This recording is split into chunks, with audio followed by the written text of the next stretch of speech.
Ya, kita terbelah waktu itu. Nah, oleh karena itu yang paling buruk udah lewat. Jadi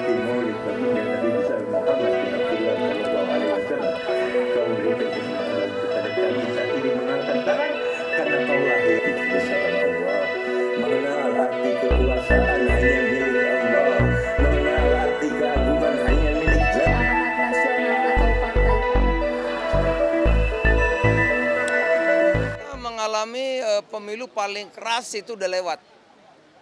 Ya, seperti Pilgub DKI zamannya Pak Anies ada Pak Ahok, atau Pilpres zaman Pak Jokowi yang dua pasang 2 kali. Ya, kita terbelah waktu itu.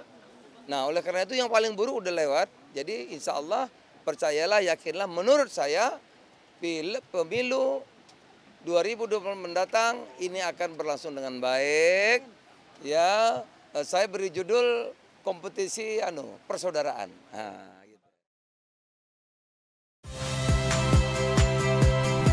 Saya Liviana Cerlisa. Saksikan program-program Kompas TV di siaran digital, pay TV, dan media streaming lainnya.